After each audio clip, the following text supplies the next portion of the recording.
eu lembro muito forte, assim, da gente desmontando, tirando a decoração do quarto e chorando, sabe? Ironicamente, tava saindo pra treinar, pra jogar tênis, e a Rafa tava indo pro Rio de Janeiro trabalhar. E já tava meio que no horário do voo dela, eu achei estranho, porque ela me ligou, perguntou onde eu tava. Eu falei, tô indo treinar. Ela falou, volta pra casa correndo, por favor. Aí eu falei, tá bom. Essa última parte você me arrebenta, né? Que eu quase chorei, mas tudo bem. Ai, cara, nem fala disso, porque se eu falar a verdade aqui, a Rafa não vai poder ouvir o podcast, cara.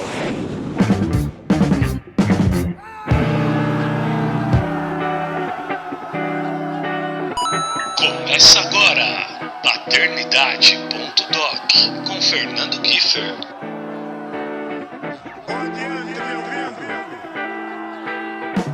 Puxe a cadeira, ajuste o fone, pegue seu passaporte, porque está no ar o podcast feito para você que é apaixonado pelos seus filhos e pela sua família. Hoje a gente decola numa viagem muito especial, sentindo as descobertas e transformações que só o amor incondicional é capaz de nos proporcionar enquanto os meros mortais. Tudo pelas asas da paternidade, nosso fio comandante que, assim que o teste de gravidez assinala positivo, desbrava e desnuda nossos paradigmas, valores, preconceitos, ideais, tempo, presença e senso de responsabilidade. Aqui no Piloto da Nave, eu sou o Giffer, paizão coruja da minha Laís de 8 aninhos e meio e padrasto do Eduardo de vintão.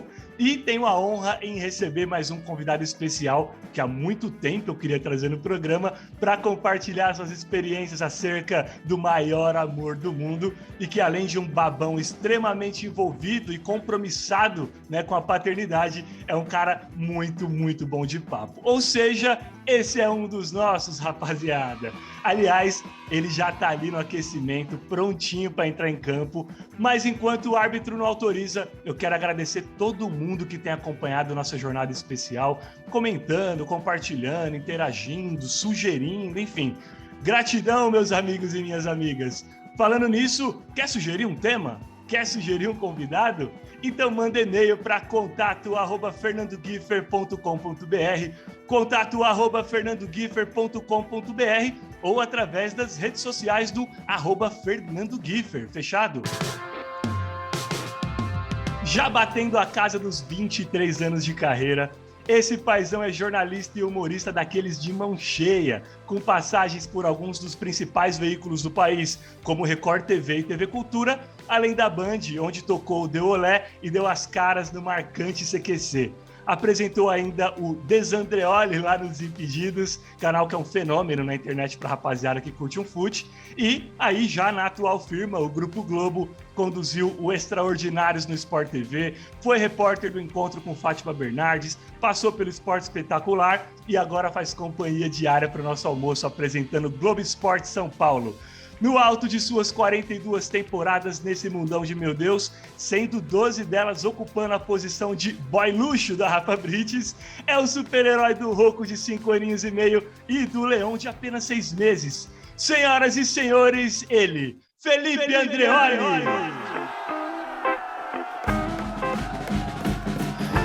Boa, Giffer! Pô, baita apresentação. Dava até pra subir pro campo e pro estádio depois de uma apresentação dessa. E pro ringue, se fosse o caso.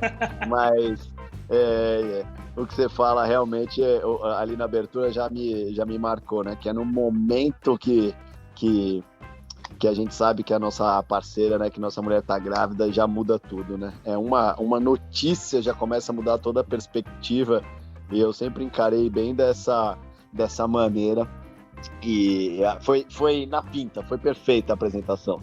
Porra, imagina, o Felipe, cara, quero agradecer demais a sua vinda aqui ao Paternidade.doc.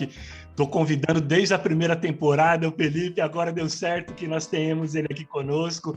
Espero que seja uma jornada incrível, espero que lá no futuro esse programa seja uma recordação para a família. E eu vou seguir aqui também, vamos seguir por digamos assim, um caminho meio cronológico, porque eu vou querer entender como que foi o sentimento da descoberta de ser pai, mas vamos seguir um caminho cronológico aqui. Eu quero ouvir de você quem era o Felipe Andreoli na infância, já acessando inclusive o aspecto da tua referência paterna, né? Ou seja, para quais memórias atualmente te leva quando regressa lá para os anos 80 até a metade dos 90, e como era o relacionamento com o teu pai, essencialmente nessa fase de construção da tua identidade e valores. Pô, legal, pergunta difícil de responder, inclusive, cara. Eu tenho essa dúvida, esse lapso de memória, dessas primeiras memórias. Eu vejo, por exemplo, a própria Rafa, cara, que tem memórias assim de 2 para 3 anos de idade. Eu falo, meu, como é que ela consegue ir tão longe? Como é que ela consegue acessar isso ou ter essa lembrança? Eu tenho muita dificuldade em realmente ter lembrança dessas primeiras memórias. Eu não sei se isso tem a ver com trauma ou não.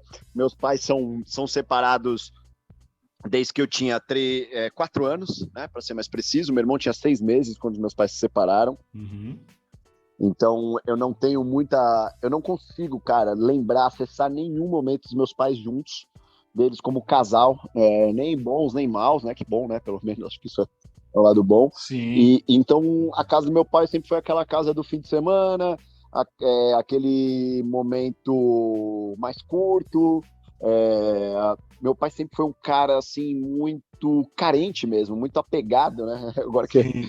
a Rafa adora signos, ele é de peixes, né? Então ele é um cara muito sentimental, assim. Uhum. O Leão também é de peixes, que nem ele agora.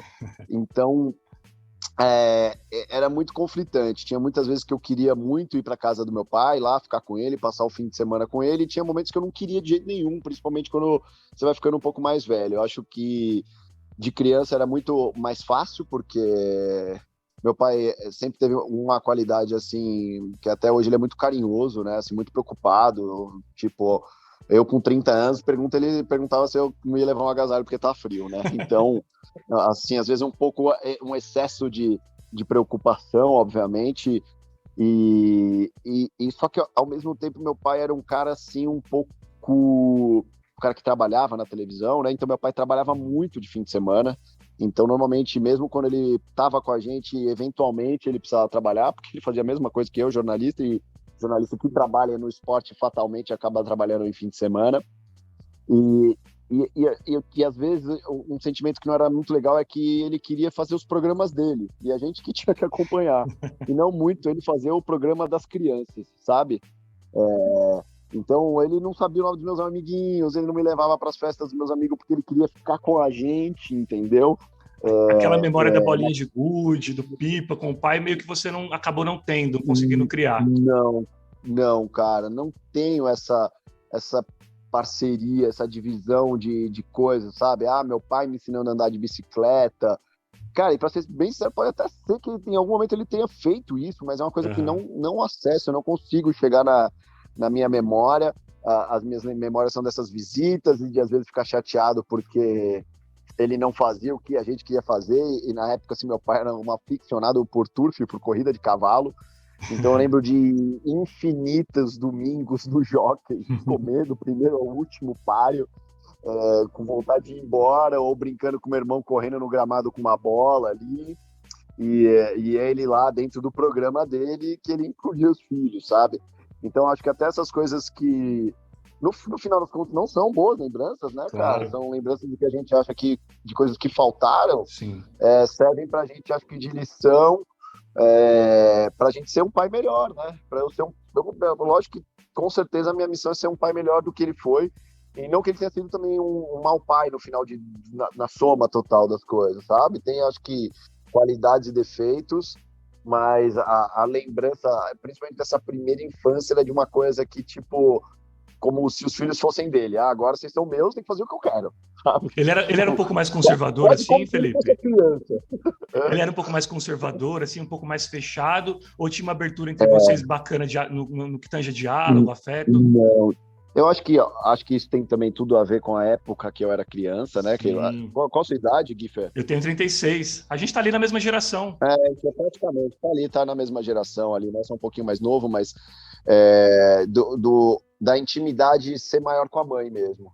Além, né, pra gente era muito mais, obviamente, porque eu morava com minha mãe, convivia, tava ali no dia a dia com minha mãe, e com meu pai era só o fim de semana mesmo. Eu sempre fui muito ligado com meus primos, com os filhos da irmã do meu pai, então era uma coisa que era viagem, a família era sempre muito unida, a gente era muito unido. Então sempre tinha aquele almoço gigante de família, todos os irmãos, todos os primos, todo mundo junto, que era o melhor momento do fim de semana pra gente, que era estar com meus primos, que era estar na bagunça que a gente gostava, de jogar cartas. A lembrança era de mais de uma reunião familiar do que algo mais específico com meu pai, entendeu? Então a diversão que eu lembro de estar com meu pai era quando estavam meus tios, quando estava minha avó, e a gente jogava cartas, e tinha um castigo para quem ficava em último lugar, a gente fazia paga frita, tinha uma colherada de Sim. maionese, assim, que fazia na época do gloriosos anos 80. Então, essa lembrança é a parte boa, a parte forte, mas não era uma pessoa com quem eu tinha intimidade. Para ser bem sincero, até hoje não tenho muita intimidade com meu pai, sabe? Aham. A conversa vai até certo ponto, e naquela época, porque talvez eu tinha aquela distância, respeito, receio, né? Medo. Uma figura muito mais de autoridade do que de afeto, né? Exato, era isso, assim. E isso perdurou por todo o tempo, pela fase da infância, obviamente pela fase da adolescência também, porque meu pai era super, tipo, tinha que usar brinco escondido, era esse o nível Aham. De de conservadorismo e castração tal. mesmo, né, cara, de conservadorismo, de tipo, nossa, tô usando um brinco, parecia que era um crime, né? E como na escola também, porque eu também estudei numa escola tradicional, também não podia usar o brinco, você se sentia como se você tivesse errado, como se você fosse um rebelde mesmo, né? Não é que nem hoje, que, pô, quer botar um brinco, bota um brinco. Segue o jogo. É que é até uma coisa que eu queria abordar com você lá na frente, para a gente falar do Rocco, enfim, dos seus filhos, né? Que é o seguinte: a masculinidade tóxica que a gente acabou sendo vítima, É, nessa coisa de isso é coisa de menina, homem não faz isso e tudo mais, e que nem você falou, acaba sendo uma castração, porque a gente acaba crescendo completamente cheio de traumas. O que nós temos hoje de homens traumatizados por essa masculinidade tóxica que a gente foi imposto, a gente foi, né, submetido, é absurdo. Até nesse sentido, cara, bom, eu sei que a gente vai falar disso mais pra frente, mas ele não era, meu pai nunca foi um cara, por mais que fosse um cara que trabalhava no esporte, que é um ambiente até hoje, imagina, se até hoje em 2022 é machista, imagina lá em 90, 80 e poucos. Sim. Mas meu pai nunca foi um cara machista, sabia, cara? O cara que sempre respeitou muito as mulheres, sempre teve muita educação com as mulheres, mas quando vai pro filho, aí entra muito mais esse contexto de meu filho não pode ser gay, entendeu? Nunca vai ser gay, pode ser tudo menos isso, sabe? Essa coisa, também não lembro disso do meu pai, de nada dessa preocupação, mas ele tinha esses tons conservadores. Como é que vai usar brinco? Tá maluco? Quer fazer tatuagem? Tá louco? Que isso? É vagabundo? É bandido? Entendeu? Um pensamento condizente com o que era aquela época.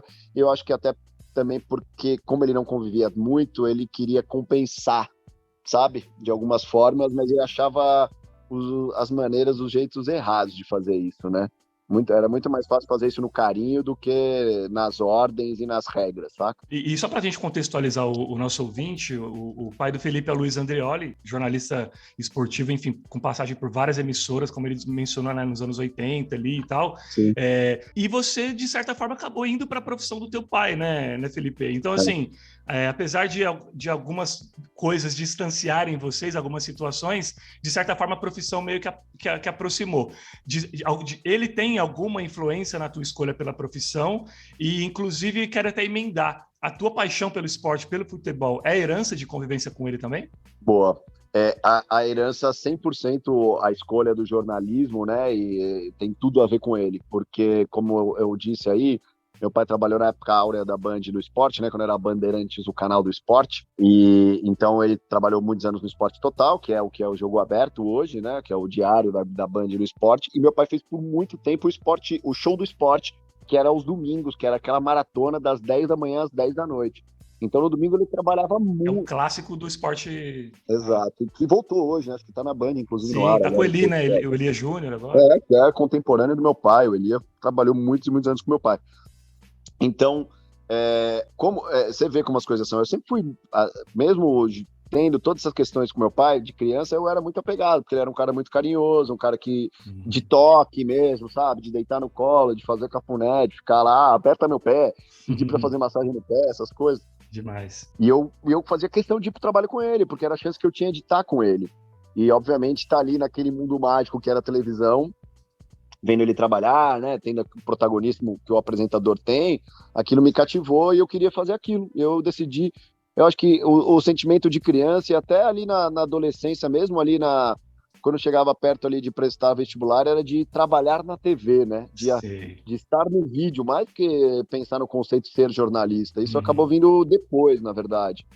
E é meio prejudicial, né? Porque eu acho que é um pouco que a gente vive hoje, assim, das pessoas querem aparecer antes de ter o conteúdo, né? Então, o conteúdo não importa, o que importa é aparecer hoje. E tinha um pouco daquilo que eu fui aprendendo com o passar do tempo, com o caminho no jornalismo, que é muito doído mesmo. Então, só quem passou por todas as etapas pode ficar tranquilo. Hoje eu sou tranquilo em apresentar o Globo Esporte, porque eu sei que eu trilhei esse caminho, né? Claro. E acho que tem tudo a ver com ele, obviamente, essa responsabilidade. Ele não queria, né, de jeito nenhum, ele sabe bem como é difícil. Ele queria que o filho dele tivesse finais de semana, né? Finais de semana. Ele sempre falava, ó, você vai trabalhar de fim de semana, não é vida de bancário que trabalha de segunda a sexta, não. Ele sempre falava isso, quer ficar de folga no fim de semana, vai ser bancário. Ele sempre usava essa era a frase clássica dele. Então, ele teve toda a responsabilidade. Agora, ironicamente, o esporte é uma paixão muito minha. Meu pai, por mais que ele tenha trabalhado bastante tempo com esporte, ele não era um aficionado por esporte, ele não consumia tanto esporte. Eu lembro, inclusive, de uma passagem bem marcante que ele estava lá apresentando o show do esporte e caiu uma transmissão, caiu o sinal da transmissão e voltou para o estúdio e ele precisava enrolar e aí precisava dar os resultados do Campeonato Brasileiro. E ele não sabia, e eu estava sentado do lado dele e ficava lá soprando. Olha só. São Paulo 1, Corinthians 1, Santos e Cruzeiro 0-0. Eu lembro dessa passagem, eu com uns 11, 12 anos, soprando os resultados para ele e ele contando. Você foi o TP dele auditivo ali. Exatamente.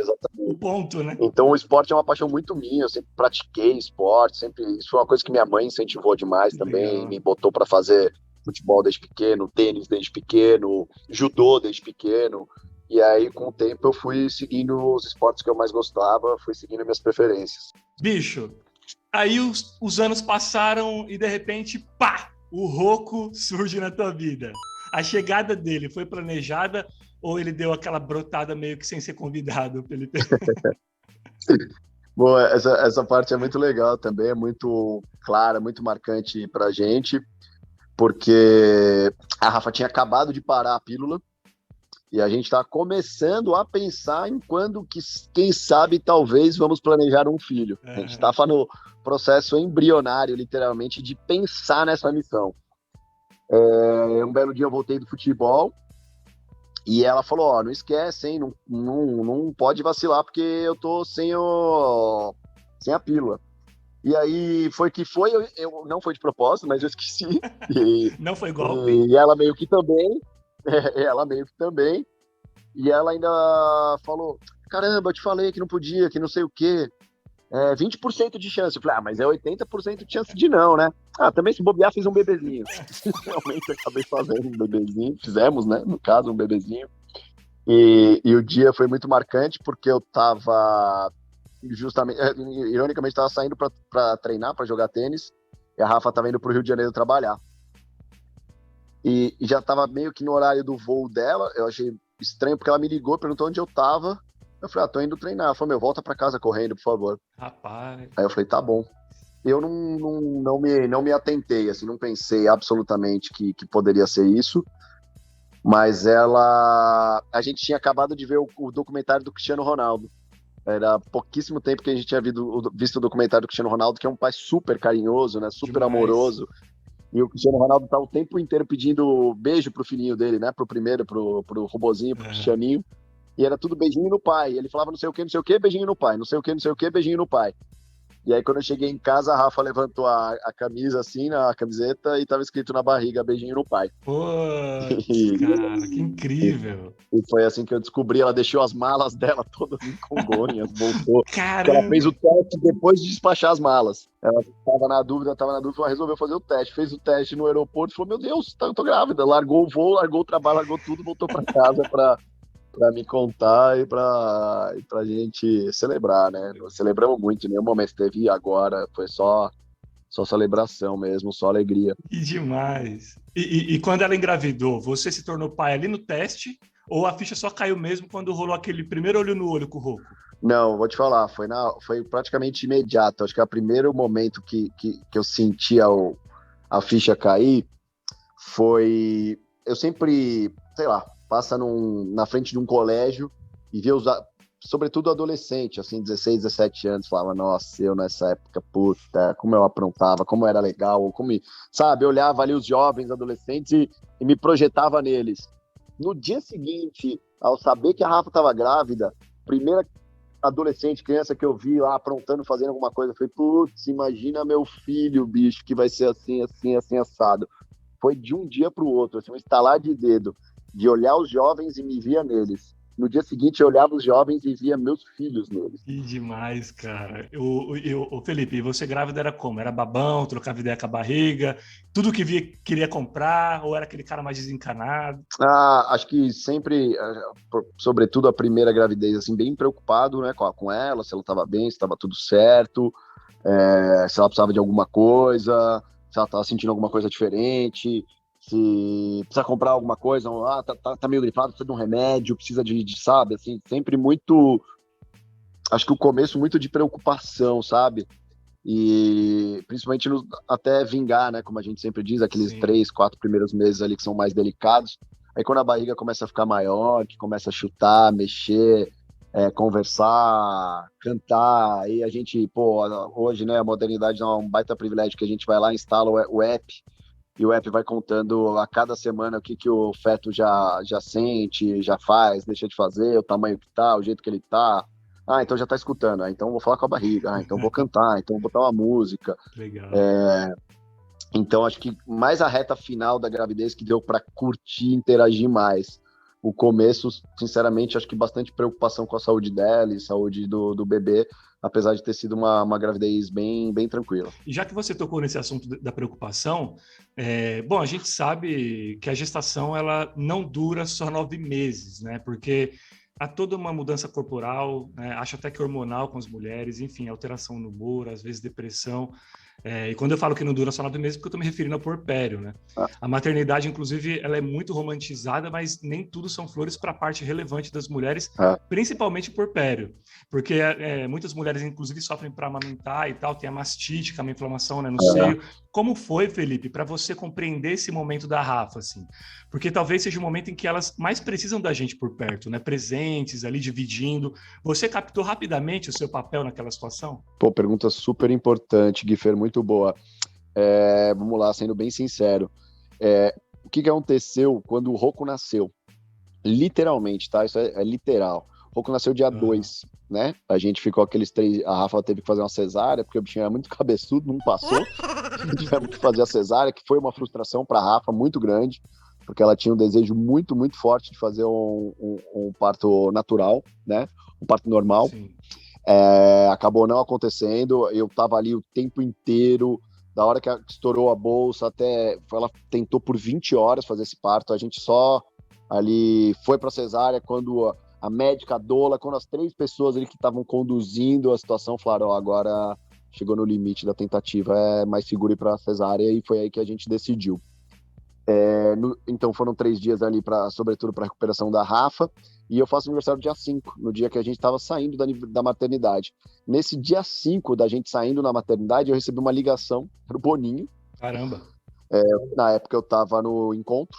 Sim. E ele falou, você vai ser no encontro, tá? Aí o quê? Não, mas é coisa boa, você vai gostar, você vai ficar feliz. Eu falei, o que é? O que eu vou fazer? Não posso falar. Meu Deus! Aí eu saí da maternidade sabendo que eu já ia mudar de função, que eu ia fazer alguma outra coisa, mas como todo mundo sabia do meu desejo para ir pro esporte, eu criei essa expectativa que tinha a ver com isso, e realmente tinha. Foi quando eu fui chamado para ser apresentador do Esporte Espetacular, e tinha que morar no Rio, cara. Então, o nosso quarto, o quarto do Rocco pronto, com toda a decoração, o nome dele, com tudo que a gente escolheu, com cada detalhe, com carinho. Eu lembro muito forte, assim, da gente desmontando, tirando a decoração do quarto e chorando, sabe? Caramba, Felipe, que marcante isso. Tudo que a gente tinha planejado para aquilo não ia ser. Não ia ser na nossa casa, que é uma casa nossa mesmo, foi a casa onde ele foi concebido, sabe? A gente ia ter que ir por uma cidade que não tinha nenhum vô, nenhum vó, nenhum parente. Para falar que não tinha nenhum parente, minha cunhada morava lá, por acaso. Mas a gente teve que ir para terra desconhecida, eu tive que ir para um trabalho novo, começar outra coisa do zero, mesmo que você está na mesma emissora, é uma área totalmente diferente, pessoas totalmente diferentes, inclusive uma responsabilidade também totalmente diferente, com certeza, porque é para ser apresentador e não um parceiro ali da Fátima como eu era. E E aí, cara, pra ser muito sincero, a gente teve muitos problemas, a gente alugou uma casa e essa casa tinha um problema de umidade, isso tem um problema no Rocco, o Rocco teve bronquiolite, a Caramba. gente foi parar no hospital, na maternidade, o Rocco era tão pequeno que a gente conseguiu uma vaga na maternidade ainda, foi na Nossa. maternidade São José, lá no Rio, ele ficou, cara, internado, Foi para neonatal, ô Felipe? foi pra UTI, foi pra UTI, cara, ficou lá recebendo cuidado 24 horas, e isso foi muito pesado. Então, o dia que eu estreiei no Esporte Espetacular, o domingo que eu estreiei, eu saí de lá e voltei pro hospital, entendeu? Para ficar lá com ela, com o Rocco. Caramba. Essa fase já foi super punk. E então, depois que isso passou, superou isso, então eu tinha que ficar aspirando o nariz dele, sabe? Ele Sim. não conseguia, ele tossia e a tosse não parava. Foi um negócio super sério. Ele acabou pegando da babá. A Nossa, história é cara. meio de cinema, mas é quase não é para um cinema de terror. A babá teve. A babá que a gente tinha na época contratado para cuidar dele, ficar com ele, teve o filho assassinado, cara. No, No meio caramba. desse trâmite, teve que voltar para São Paulo. A gente ficou lá. Meus sogros foram fundamentais nessa época, porque eles, enfim, já são aposentados, foram lá, passaram esses meses com a gente, que foi fundamental, sobretudo para a Rafa. E, cara, o mais maluco de tudo é que, como eu também estava super atropelado em novidades e assim, pressionado, não que tivesse uma pressão assim, mas eu mesmo, né, me pressionando pelo novo trabalho. Claro. Depois que o Rocco saiu da bronquiolite, que ele melhorou, para mim já ficou tudo azul. E eu não dei essa atenção para a Rafa, eu não fiquei, cara, sinceramente, a primeira gravidez lá, saber o que era puerpério por cima. A Rafa tá sempre alto astral, ela tá bem, tá ótima, tá tudo certo, bola pra frente. E, e, e isso, cara, só foi me tocar e acabou me abalando duplamente agora, com o Leão. Porque com o Leão, como no Globo Esporte eu tenho uma rotina muito mais certa de horário, eu tenho meus horários para ficar em casa, eu vi a dificuldade que foi para amamentar, o quanto que ela sofre, a mastite que você mesmo comentou, a Rafa teve, ela teve que optar por parar a amamentação agora, ela veio conversar comigo, eu falei, amor, a opção é 100% sua, ela sofreu, ela chorou por causa disso, porque se sente culpada, eu falei, ó, você já fez aquela missão fundamental dos 4 meses de amamentação, a Rafa não reclama, assim, de dor, cara, assim, Gui Fernando, ela é super resistente à dor, ela chorava para amamentar, então nesse segundo filho, eu tive muito mais de perto de ver as alterações de humor dela ficar mais quieta, dela ficar mais para baixo, ainda assim ficando super bem comparada com outras mulheres que têm um puerpério muito mais forte, ou uma depressão pós-parto mesmo, a Rafa não chegou perto disso, mas ficou muito mais claro esse momento para mim, essas oscilações dela, e me deu uma culpa retroativa. Eu falei, cara, na época do Rocco isso para mim passou tão batido, porque depois da bronquiolite deu tudo certo, já ficou tudo ótimo, entendeu? Na minha cabeça não tinha mais nada para reclamar, que ela precisasse tava todo mundo bem, estamos dividindo aqui e saiu o baile. Mas com a vinda do Leon, que eu fiquei muito mais próximo, muito mais perto dessa rotina, e mesmo a gente dando super amparado, cara, eu falei, não, cara, isso aqui é muito trabalho, isso aqui é uma loucura. Por mais que a gente ajude, né, cara, a gente não tem como amamentar. Se eu pudesse, eu ia amamentar no lugar dela, mas a gente não tem como fazer isso. Mas eu fui ver o quanto que era aquela loucura, literalmente, e o Leão no começo mamou bastante, uma loucura de 2 em 2 horas, bicho, de 2 em 2 horas. Não tem, 2 em 2 horas, ela peito, cara. Então, acho que só na segunda gravidez eu dei a atenção, a importância e o respeito que ela merecia por 2 gravidezes, né? Por 2 momentos. Cara, eu acho que o seu depoimento ele é maravilhoso no aspecto de inspirar as pessoas que nos ouvem, os homens principalmente, inclusive a mim, porque humaniza, né, o Felipe? A gente está acostumado, enfim, vocês figuras públicas, então sempre tem aquela coisa poxa, para mim nada dá errado, para mim sempre as coisas acontecem de forma perfeita, e quando você traz um depoimento desse, você se aproxima do ouvinte, se aproxima das pessoas que não são figuras públicas, de que sofremos as mesmas dores, temos os mesmos problemas, fui relapso em alguns momentos, estou recuperando isso agora, então eu acho que é muito importante, porque De repente tem alguém que está ouvindo a gente que fala, cara, eu estou sendo um mau pai por isso. E não, né? Você não é um mau pai por conta de uma situação isolada, mas você de repente identificou e está tentando fazer melhor agora na próxima. Então, eu acho que é um depoimento extremamente necessário, né? Ainda mais quando vem de uma figura como você, quando vem da própria Rafa, né? Que são figuras conhecidas e conhecidos exatamente por serem bom pai e boa mãe, né? Que também isso já inspira naturalmente o público. Me fala uma coisa. Aquele clichêzão, né? O que a paternidade transformou em você? Quem era o Felipe antes de ser pai e quem é o Felipe depois da chegada dos meninos? Tudo, cara, tudo, e sem exagero, acho que muda demais, né? Primeiro, você nunca mais dorme uma noite e acorda no outro dia sem preocupação, sem pensar como é que tá seu filho, como é que ele acordou, se ele dormiu bem, se ele tá... não existe mais aquela putz, sair, sei lá, né, meu, sair na sexta, no sábado, tomar todas e não existe amanhã. Primeiro isso, todo dia existe amanhã. Todos os santos dias existe amanhã. Mesmo que você estiver viajando a milhares de quilômetros, ou na Olimpíada, por exemplo, que eu fiquei longe, né, eu tava no Rio, mas é como se eu estivesse em Tóquio, porque eu fiquei 30 dias longe deles, entendeu? Então, o Rocco já, né, grandinho, e o Leão tava na barriga. Então, primeiro eu acho que foi isso, né? De você todo dia, né, não sei se a palavra tá preocupado, mas tá atento, tipo, tá tudo bem com meus filhos? Primeira coisa, claro. Você acorda, pensa, meus filhos estão bem, agora vamos continuar o resto do dia. Acho que essa foi a primeira coisa, né, de não ter mais aquele privilégio. Aí eu lembrei, porque eu acabei sendo dos meus amigos, das pessoas com quem eu convivo, o último ali, um dos últimos a ser pai. Então, sei lá, quando eu e a Rafa, quando a gente saía e acordava 11 horas, meio-dia, meus amigos, seu filho de uma... Nossa, que inveja, nossa, isso aí uma hora vai acabar, a galera com realmente uma mistura de inveja e um pouquinho de raiva, eu diria, sabe?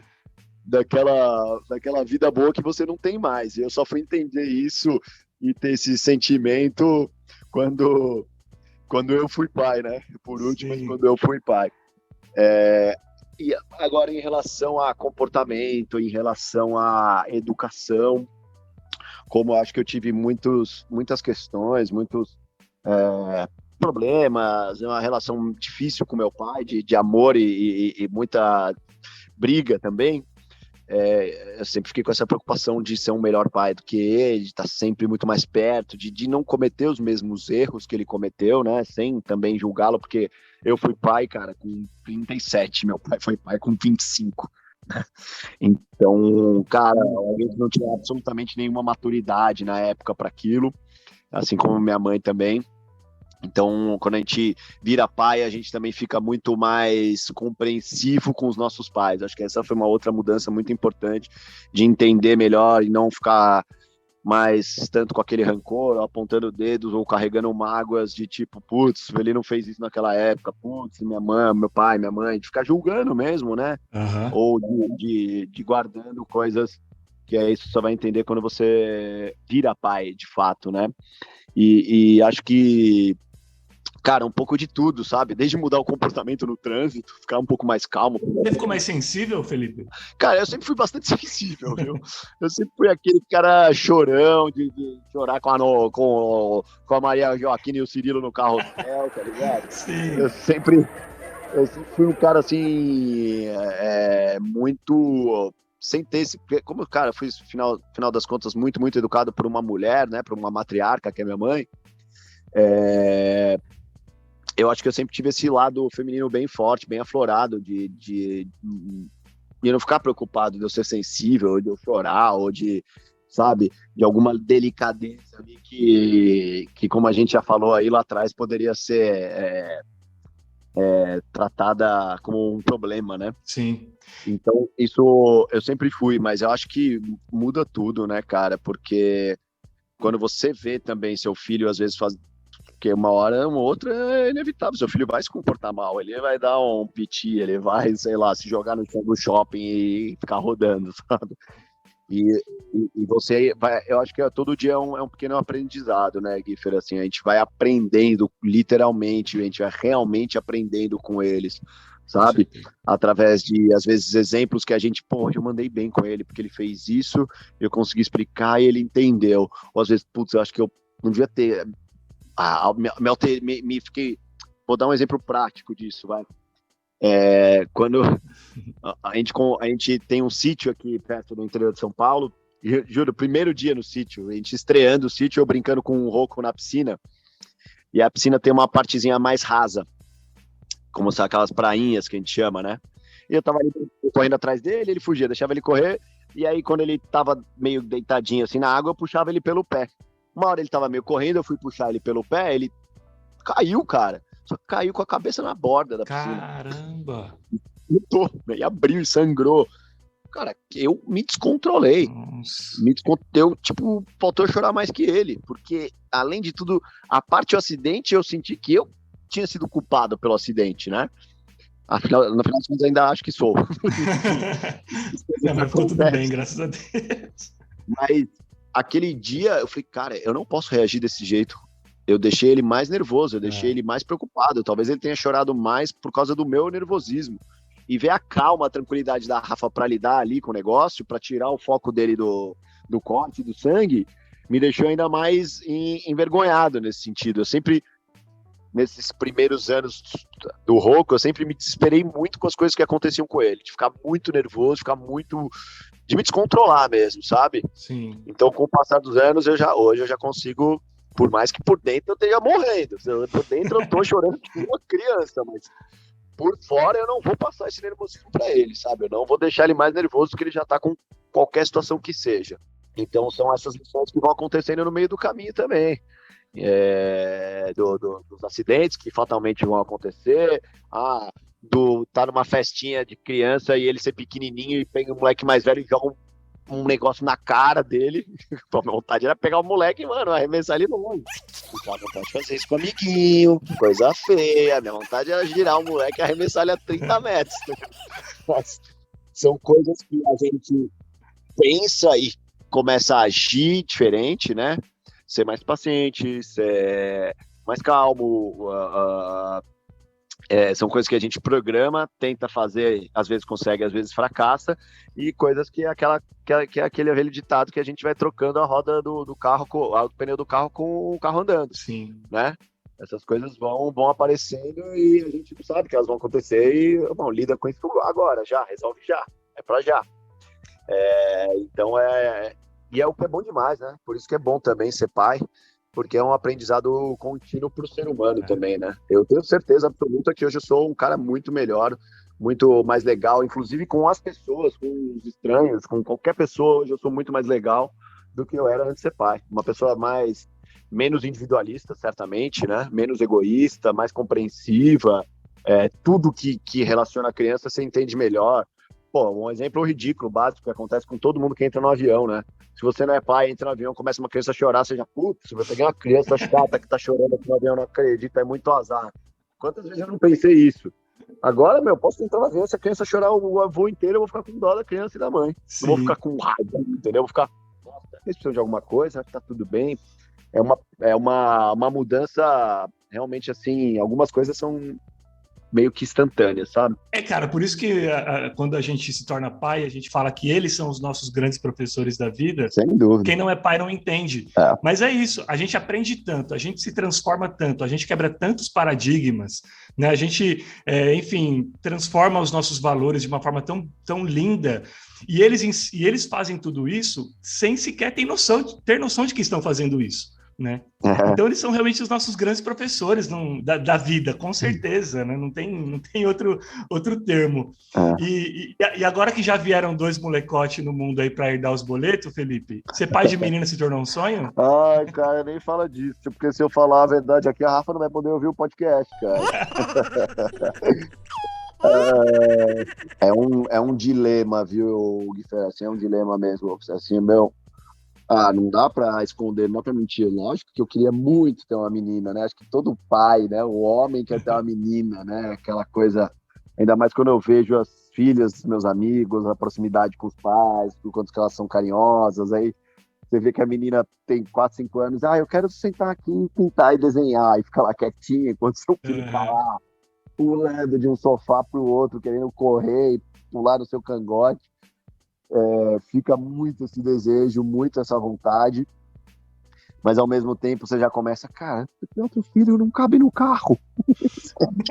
Só que não tem como botar 3 cadeirinhas, eu preciso de um carro maior. É tipo, como é que eu vou fazer uma viagem de férias? Você queria ser pai de menina antes até de o Leão vir ou agora que bateu essa vontade? Não, acho que eu sempre quis ser pai de menina, cara. É engraçado, eu acho que eu sempre quis ser pai de menina e eu sempre tive meio a certeza que ia vir menino, sabe? Contanto que nessa segunda gravidez, aquela coisa da família apostando, vai ser menina, vai ser menino, vai ser menina, assim, quase, sei lá, 90% da família falou, não, agora é uma menina. Não, minha avó falou, não, sonhei, é menina, certeza, absoluta. E eu falei, não, vai ser menino. Assim, tiveram 2 pessoas que falaram que ia ser menino, eu e minha cunhada. Não, vai ser menino de novo. Eu sei, vai ser menino de novo. Eu tento me consolar nesse quesito com... Cara, eu já sou tão apegado, eu já sou tão... assim, vamos usar a palavra certa, eu já sou tão manipulado pelo Ronco, o Leão ainda tá pequenininho, mas já sou tão manipulado pelo Ronco, que é menino, entendeu? Imagina uma menina, então. Vai fazer gato e sapato de você. Exato, eu acho que eu preciso de uma escadinha, aí, uma preparação melhor para menina, porque é lógico, né? Dentro de muitos limites, assim, eu acho que eu também melhorei muito nesse quesito de tipo, nenenzinho, tadinho, coitado, não fez nada, deixa ele. Hoje eu já melhorei bem mais, já sei brigar com o Rocco, ser mais duro com ele, falar mais firme com ele. Acho que a menina realmente ela desmancha qualquer pai, assim, eu vejo pelos meus próprios amigos, né, as pessoas que têm meninas mesmo, então fala, faz uma menininha, não, você vai ver, não sei o quê. Inclusive eu e a Rafa entramos num super debate aí, porque ela, bom, e agora? Que agora que a gente tá conseguindo voltar um pouco mais da nossa vida normal também, ela foi, você vai fazer uma vasectomia? Ô louco! Eu falei, vamos esperar um pouquinho, dar uma pensada, porque é uma operação, e enfim, vamos jogar pro fim do ano, depois eu decido, então estamos nessa fase. A Rafa tá meio traumatizada com seus papos, viu? A Rafa falou, não sei, se você ter uma filha, vai ter que pensar um novo jeito, porque dessa barriga aqui não sai mais. Eu já vou profetizar aqui, ô Felipe, um post seu no Instagram daqui a alguns anos. Rafa, é daqui a alguns anos, calma, tá? Felipe postando uma foto fazendo a xuxinha no cabelo da filhinha dele. Pô, quem sabe, né? Vai ser a coisa mais linda. A gente, assim, lógico, acho que tem um outro obstáculo também, né, cara, que é o mundo que a gente está vivendo hoje, né? A gente já botou duas crianças, né, 2 serizinhos no mundo para viver esse mundo que tá uma loucura, esse mundo virtual que interfere demais na vida real das pessoas e que não significa o mundo real, sabe? Tentar passar esses valores, explicar, não ter filhos que sejam, sabe, tão dependentes da tecnologia ou que se importem tanto com o que os outros falam. Essas preocupações vão surgindo e a gente vai vendo, né, acho que inclusive as crianças hoje amadurecem muito mais rápido, elas já são adolescentes com 11, 12 anos, né, no sentido de aprendizado, de questionar os pais e de achar que sabe alguma coisa da vida e ao mesmo tempo de se fragilizar porque era isso, né, cara, na nossa época, querendo ou não, ali a brincadeira, o bullying, a coisa chata, a coisa legal, começava e terminava no horário do colégio. Agora não tem fim, cara. Verdade. Porque com a rede social, com Instagram, Facebook, Twitter, não tem fim, né? E além de tudo, o Rocco Leão tem pais que são pessoas públicas, que estão expostas aí a um dia serem adoradas e outro dia serem odiadas nesse balanço desigual que a gente vive hoje, sabe? Nessa rede de julgamentos que a gente vive hoje. Então, você também coloca esses questionamentos, também fica com essas preocupações, né? Você quer proteger seus filhos de tudo, mesmo tendo a certeza absoluta que isso é impossível. Poxa, vocês o tempo inteiro, enfim, postando justamente para inspirar os outros pais e sempre tem aquelas pessoas que não estão na mesma vibe, né? Infelizmente. E, cara, eu tava refletindo aqui uma parada que pela idade, olha só, hein? Você obviamente já deve ter refletido sobre. Pela idade, essa vai ser a primeira Copa sua de verdade com o Rocco, né? Porque agora ele entendendo, né? Tipo aquela situação clássica de que daqui 40 anos, quando alguém perguntar qual a primeira Copa que ele lembra, aí ele vai dizer: a primeira Copa que eu lembro é de 2022, com meu pai, e a gente curtiu assim, assim, assado. Você já parou para pensar e viajar nessa parada, assim? Quais memórias você quer criar com ele nesse Mundial, Felipe? Cara, muito boa essa lembrança, porque a minha primeira Copa foi praticamente com a idade que ele vai ter. E vai ficar mais próximo, porque pela coincidência dessa Copa, sei lá, novembro, dezembro, o Rocco vai estar muito, muito pertinho de completar 6 anos, Sim. que é justamente a idade, a minha primeira lembrança de Copa, que foi 86. Pô, aquela bola, o Brasil na disputa de pênaltis com a França, e eu lembro da bola batendo na trave, nas costas do Carlos, que era o goleiro do Brasil, e eu perguntando pro meu pai se aquilo valia, se não tinha perdido o pênalti, porque a primeira bola tinha batido na trave, que não era justo bater nas costas do goleiro e entrar. Aquele lance me marcou muito. E é a minha lembrança minha primeira lembrança de futebol, quando eu fecho o olho e lembro, a primeira coisa é essa Copa de 86, o Araquém, o showman, que era o garoto propaganda da Copa na Globo. Então, foi muito... Eu acho que ele foi fundamental, foi a mudança do tipo... Agora eu gosto de futebol, e eu sou ligado com esse assunto e vai ser pra sempre. E o Rocco, cara, é zero ligado ao futebol, zero, ele não tá nem aí pro futebol. Nem aí para futebol, mas agora eu e a Rafa, a gente descobriu essas coisas, né? Por isso que a gente tem que estar sempre próximo dos nossos filhos ali, né? Tentando conhecê-los mais. O Rocco é bem fechado, assim, quando eu falo como é que foi na escola? Legal. Ela fala, e o que teve de bacana? A gente aprendeu, inclusive, que você tem que, às vezes, ser mais específico nas perguntas. E aí, teve alguma brincadeira hoje? Alguma coisa legal que você fez? Alguma coisa que os seus amigos falaram? Não sei. Sim, cara. É o jeito dele. Eu já aprendi isso. E quando eu falo de futebol, filho, quer ir no estádio ver um jogo de futebol? Não, obrigado. Filho, vamos jogar. Caramba! Isso, papai pode te ensinar, papai joga legal, você vai gostar. Não, pai, podemos trocar a carta Pokémon? Então, eu sei que a Copa vai ser essa oportunidade. Sim. Porque vai estar todo mundo conectado e ele, obviamente, vai querer entrar nessa onda. Álbum de figurinha agora, né? Álbum de figurinha, já tô me planejando pra comprar, pra competir com o Pokémon, porque os Pokémons eu não conheço nenhum, cara, mas os jogadores eu conheço todos. Então, vou tentar entrar nessa competição aí do Pokémon com as cartas de futebol, vai ser difícil, mas eu vou tentar. E tem uma dificuldade de trabalho, né, cara, porque eu vou estar trabalhando muito. Verdade. Eu não sei se vai ser no Rio ou no Catar, mas certamente não vai ser em São Paulo. Se for pro Rio de Janeiro, eu tenho a possibilidade de levá-lo comigo, tá lá com ele, mas certamente num jogo do Brasil eu vou estar trabalhando. Aí você já, será que eu consigo levar ele lá no estúdio comigo? Não sei, porque hoje tem muito protocolo, então para entrar seria uma burocracia, então tem muita coisa envolvida, mas eu, cara, tô assim ansioso também um pouco para a Copa, para ver se consigo trazer ele um pouquinho mais pro meu universo. Uma coisa que eu gosto muito, que ele já gosta, é videogame, né? Mas isso aí é o problema agora de tirar do videogame. Vamos ver se eu puxo ele para os outros esportes, para o futebol. E a gente percebeu que ele achava que ele não era bom no futebol. Olha! E aí ele foi se afastando, a gente descobriu isso numa nuance. E um dia a gente jogou uma bolinha com ele, fez ele chutar umas bolas, ele chutou, eu e a mãe ficamos, foi demais, você jogou muito bem, foi ótimo, você é um craque, você é um campeão, blá, blá, blá. Levantamos a bola dele e agora ele já joga mais, ele já vê uma bola no chão, ele já chuta, ele chuta outras coisas. A gente conseguiu quebrar isso e trazer ele um pouquinho mais próximo do esporte, porque a gente descobriu que a gente não sabe se foi alguma coisa na escola, se os molequinhos falaram que ele não jogava bem, se excluíram ele do jogo e ele se ressentiu, mas a gente descobriu que tinha essa travinha, acho que travamos um pouquinho, de repente a Copa ajuda a gente ter mais um doido por futebol na casa para a loucura da Rafa. Ô Rocco, se você estiver me ouvindo, eu vou te dar uma dica. Não tem problema não saber jogar futebol, fica tranquilo. Abre o YouTube e joga lá, Borja. Você vai entender que não tem problema nenhum não saber jogar futebol.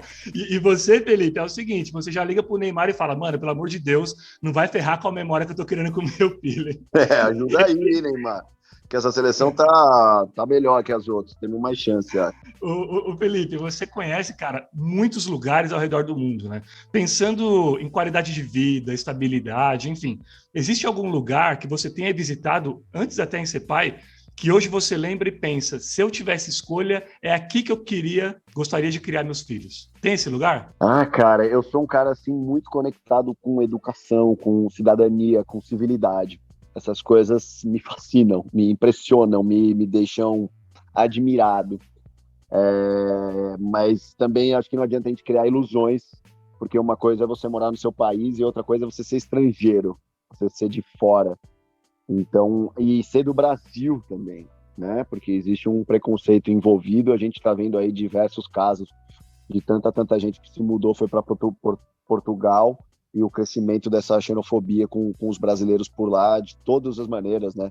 Então, muitas vezes já não importa se a pessoa tem grana, se ela não tem grana, porque aqui no Brasil o que impera, né? O que importa, no final das contas, é a classe social, né? Quem tem uma classe social alta dificilmente vai ter algum tipo de problema em relação a isso. Só que lá fora você é só mais um brasileiro imigrante ocupando espaço no país alheio, né? Sim. Então, eu também tenho muito esse receio, essa preocupação. Mas lugares que eu fui, assim, que eu fiquei, assim, admirado, embasbacado, foi o Japão. Porque você vai numa estação de metrô que tem, meu, milhões de pessoas passando, e são duas escadas, numa escada tem setinhas para cima, na outra escada tem setinhas para baixo, né? Significa por aqui só se sobe, por aqui só se desce.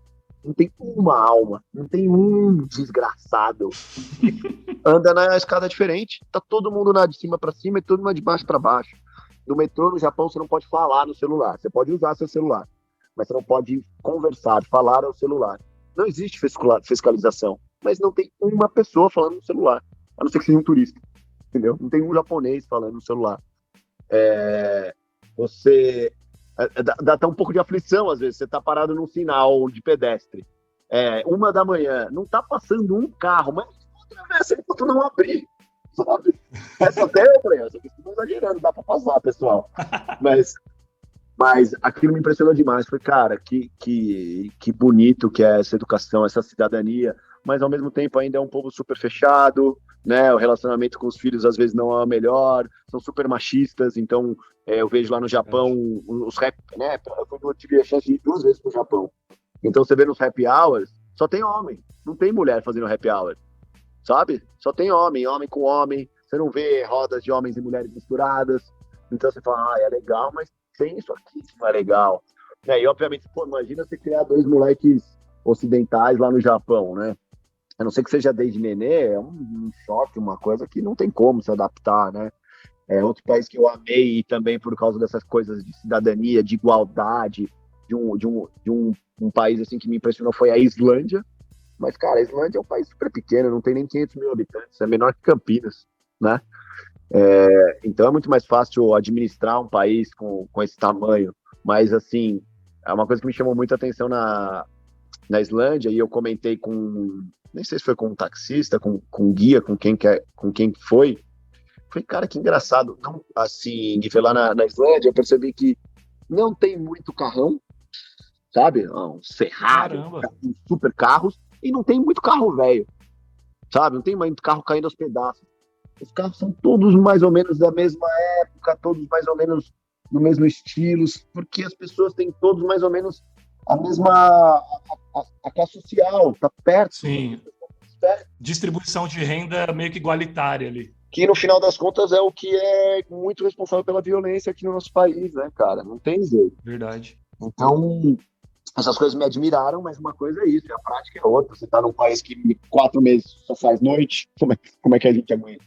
Faz frio, todo dia mais quente lá vai fazer 20 graus.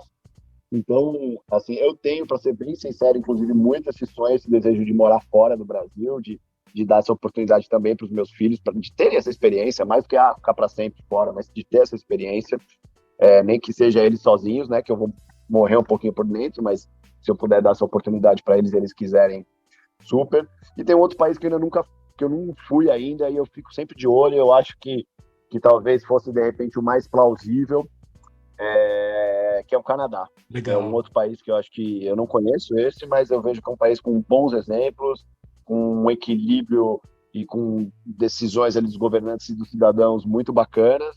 É um lugar que eu acho que é legal, mas também acho que tem a dificuldade do frio, tem algumas outras dificuldades, mas acho que talvez seria algo mais próximo ali de algo possível, né? De algo factível. Lógico que uma Europa, sei lá, um Portugal também seria, mas essas coisas que vêm de lá têm me assustado bastante e me preocupado bastante, esse tipo de comportamento xenófobo mesmo. Acho que não dá pra gente generalizar, né? Obviamente, Sim.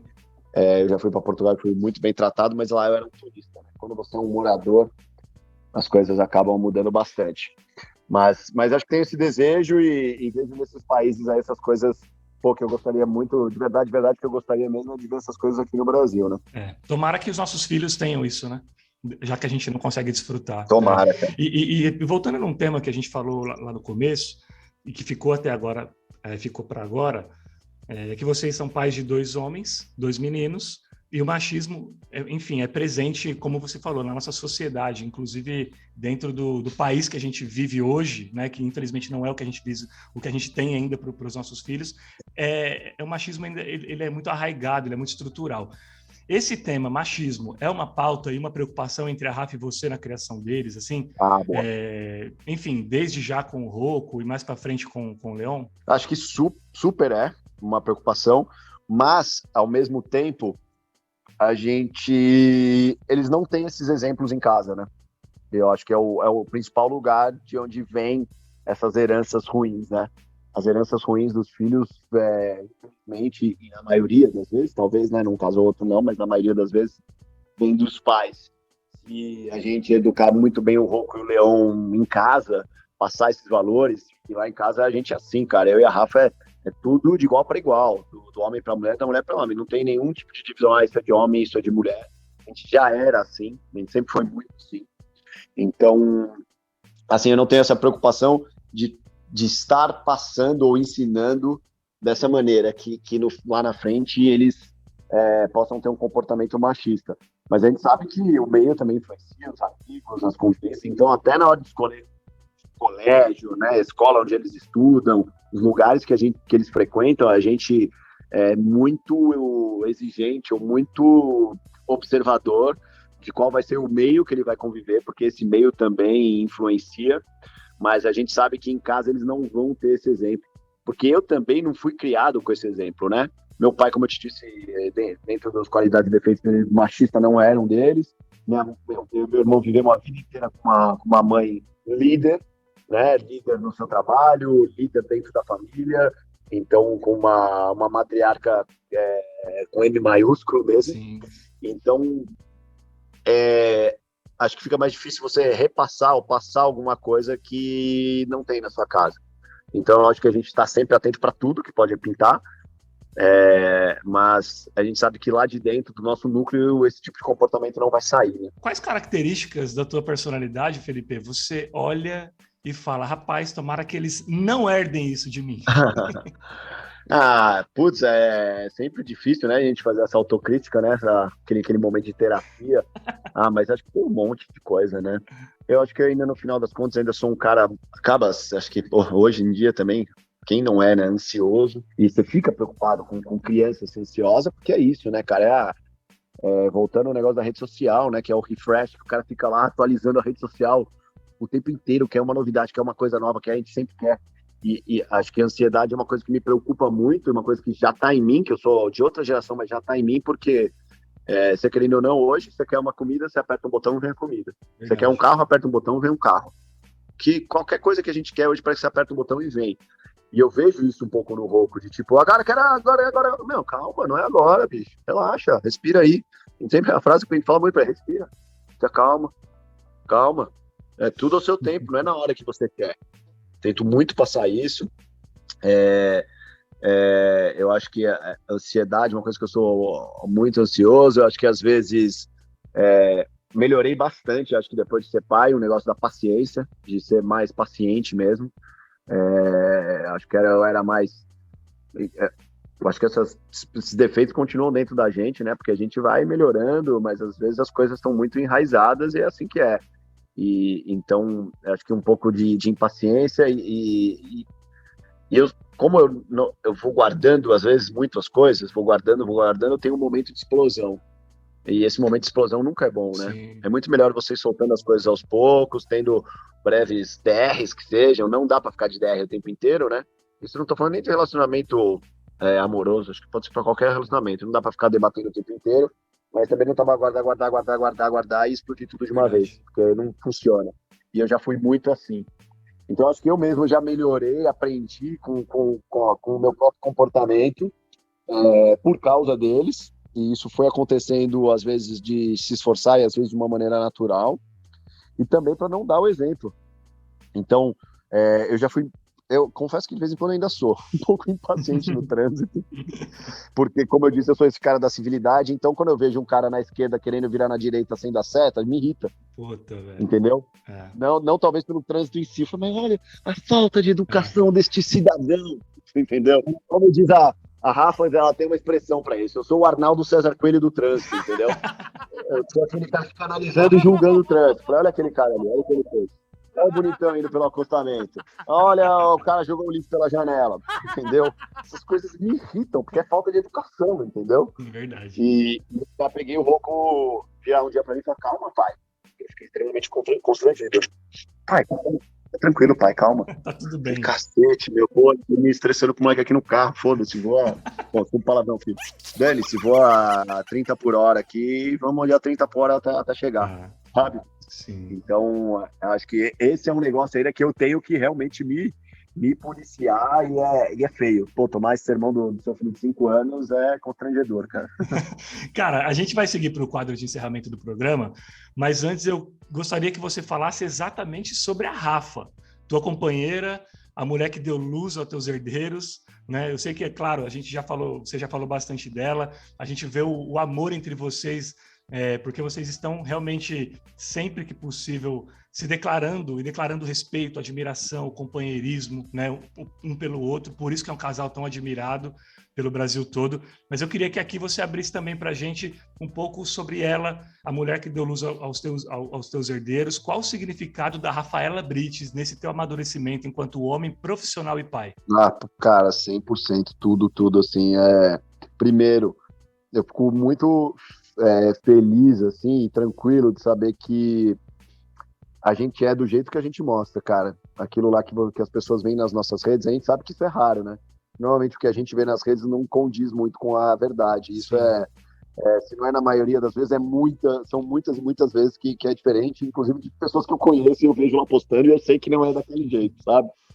Mas do meu lado da Rafa, assim, cara, é uma coisa que eu garanto, bato no peito com muita tranquilidade, a gente é muito assim, a gente é muito ligado, a gente é muito parceiro.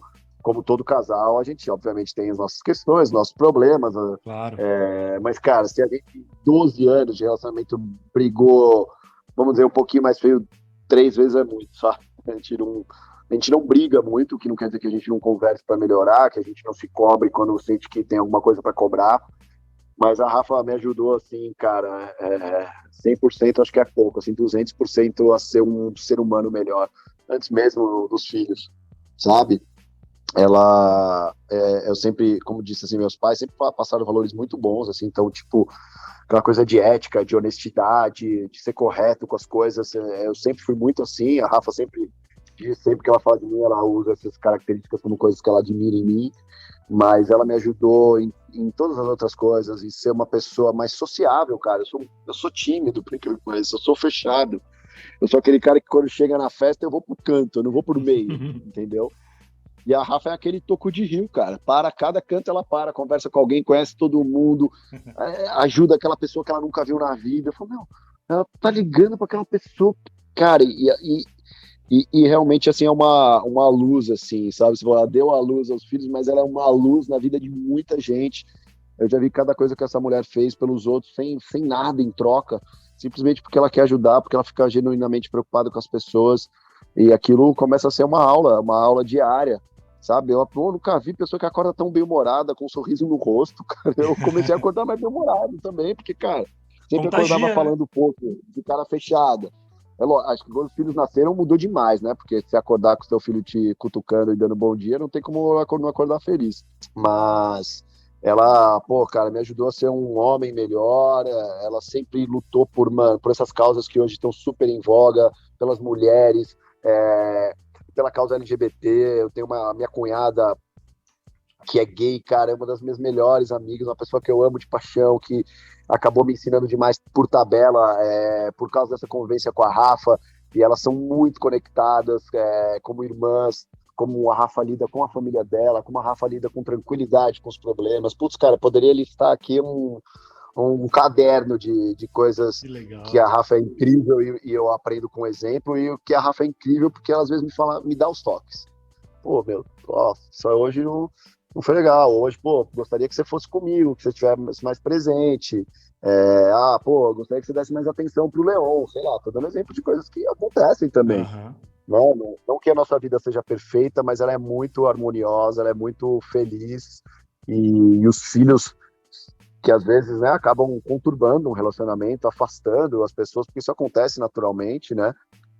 Mas os filhos vieram também aí para reforçar a nossa parceria e para também nos mostrar que ainda existe um caminho como pessoas, que existe um caminho como pais e que existe um caminho como casal, e a gente tem na nossa cabeça muito firme que a gente quer que isso seja juntos, né? Então a gente quer que esse caminho, que essa parceria continue entre marido e mulher, né? Entre parceiros e junto com os filhos também nessa aventura. E como eu falei, a gente vai para o quadro de encerramento do programa. Antes, eu quero só abrir o depoimento com relação à Rafa também, corroborando com tudo que o Felipe está dizendo, óbvio, porque, cara, a minha esposa é fã demais da Rafa. Então, assim, obviamente, eu acompanho o trabalho da Rafa também, o trabalho que ela faz junto com as mulheres, esse trabalho de empoderamento junto com as mulheres, esse trabalho de maternidade real. Estava conversando hoje com a minha esposa sobre isso, inclusive a importância e o quão isso transforma a vida das mulheres, né? E a minha mulher, Rafa, se você estiver ouvindo, minha mulher é muito fã sua mesmo. Ela é daquelas que assiste todos os seus vídeos gratuitos, mas na hora de comprar não tem dinheiro. Mas ela absorve muito e é muito legal porque ela absorve e ela traz isso para o nosso relacionamento, ela traz isso para a nossa casa. Então, de certa forma, como o Felipe disse, você transforma não só a vida de vocês aí, né? Do Leon, do Rocco, do Felipe, você transforma a vida de muitas famílias que você não tem nem noção. Inclusive, a minha também é muito impactada pelo seu trabalho. Continue, porque é fantástico realmente. Então, somos muito admiradores aí do casal, enfim, óbvio, né? Mas o trabalho da Rafa é incrível. Felipe, chegamos, cara, ao momento mais aguardado do nosso programa, que é um quadro muito, muito especial. Eu já explico o porquê e como funciona para você e para os ouvintes que estão chegando hoje. Hora de botar lenha nela. A cápsula do tempo.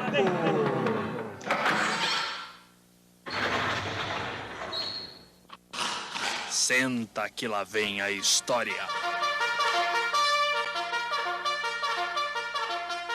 Meus amigos, minhas amigas, é na cápsula do tempo que o Felipe Andreoli vai buscar uma mensagem lá no fundo da alma e deixar aqui guardadinha para os pequenos Rocco e Leon ouvirem no futuro, se Deus quiser, no futuro bem distante.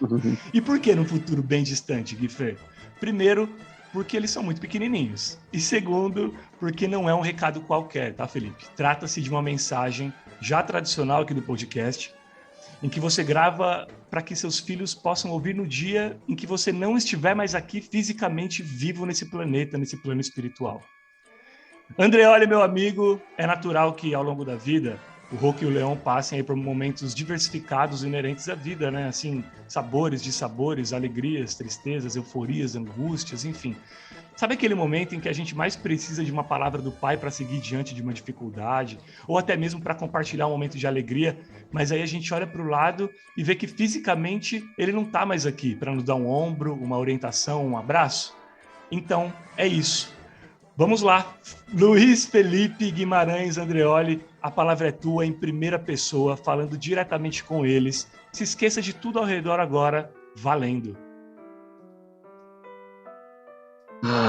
Meus filhos, Rocco e Leon, espero que no momento que vocês estejam ouvindo isso, vocês estejam muito felizes, com as suas famílias constituídas do jeito e do melhor jeito que for para vocês, de um jeito que vocês estejam felizes, em paz e sobretudo, passando todos os bons ensinamentos que eu e que a sua mãe, que nós passamos para vocês. Acho que foi uma linda jornada enquanto eu estive presente, enquanto eu pude estar com vocês, mas, como diz aquela frase feita, batida, a gente faz os filhos para o mundo. E por mais que eu sempre tenha sonhado em ter vocês para sempre ao meu lado, eu me esforcei ao máximo para prepará-los justamente para isso, para esse momento, para a hora que vocês têm que encarar o mundo, encarar as dificuldades, encarar as adversidades, aproveitar as alegrias, desfrutar dos momentos.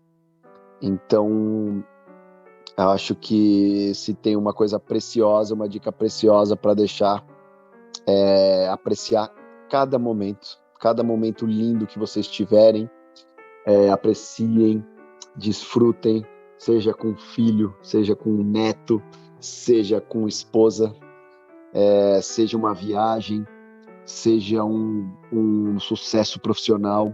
Desfrutem cada minuto, porque esses minutos são preciosos e depois eles só viram lembrança, só viram passado, viram saudade, como eu sempre vou ter saudade de vocês. E que quando as adversidades vierem, vocês encarem de maneira íntegra, de maneira honesta e de frente, como seus pais tentaram passar para vocês. Espero que essa mensagem encontre vocês felizes, realizados e satisfeitos com o trabalho que o papai e que minha mãe e que a mamãe fizeram. Eu amo muito vocês, seja lá onde eu estiver, mas estou aqui cuidando de vocês e torcendo por vocês sempre. Ah, cara, que demais, que mensagem linda, bicho. Poxa, obrigado demais pela mensagem, muito inspiradora. E se Deus quiser, ela vai encontrar eles num futuro muito felizes e como você falou, né, com muitos valores e, enfim, reverberando e perpetuando aí todos os seus ideais. Bom, agora sim, gente, acabou mais uma incrível jornada chamada Paternidade.doc. Agradeço você, né, que esteve com a gente até agora, que nos permitiu lhe fazer companhia para a sua caminhada, para o seu momento de academia, para o seu home office, para os seus estudos remotos, no trânsito, enfim. Obrigado mesmo de coração.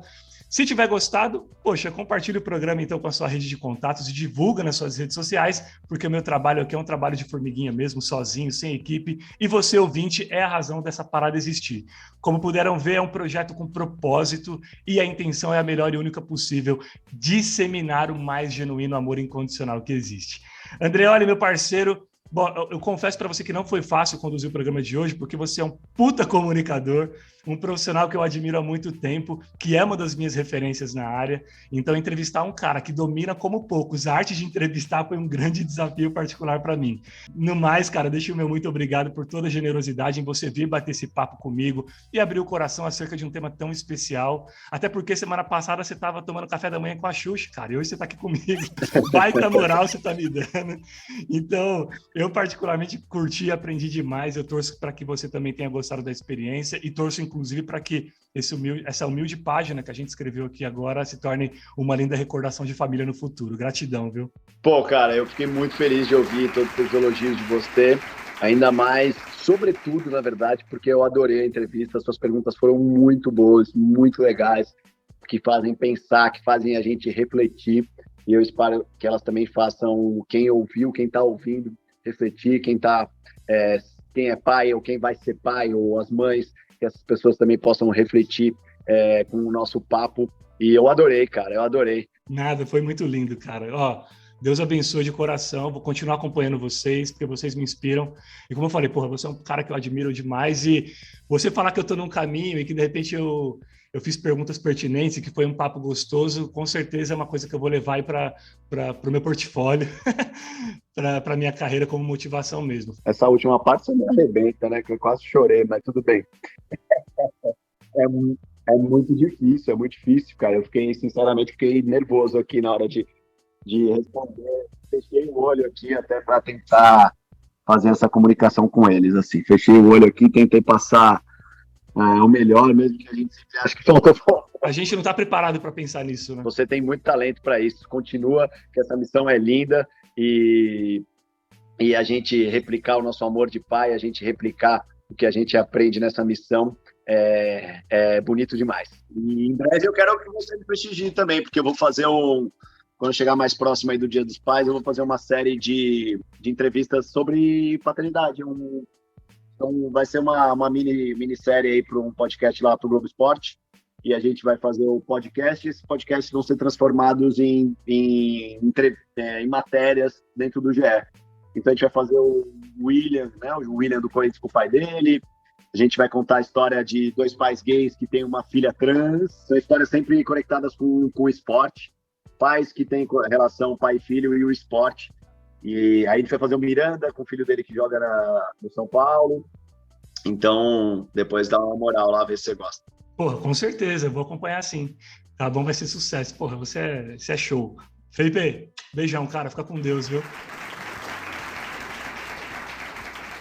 Para encerrar, meu abraço afetuoso ao Michel van der Linden, ao Bruno Félix Pascoal e à Lúcia Aparecida Fonseca, membros da comunidade paternidade.doc lá no Apoia-se, que contribuem efetivamente e financeiramente com a sobrevivência do programa. Gratidão, pessoal. Deus abençoe vocês de coração. E você, do outro lado, quer ser membro da comunidade paternidade.doc? Quer dar uma força para esse podcast continuar sobrevivendo? É só acessar o apoia-se/podcast paternidade. apoia.se/podcast paternidade ou através do link que está aqui na descrição do episódio. Não se esqueçam de seguir e fortalecer também o Fernando Giffer lá nas redes sociais, @FernandoGiffer, porque tem muito mais material relacionado à paternidade, inclusão e prematuridade, que são minhas bandeiras e parte do meu propósito de vida. Valeu, gente, até a próxima. Fui!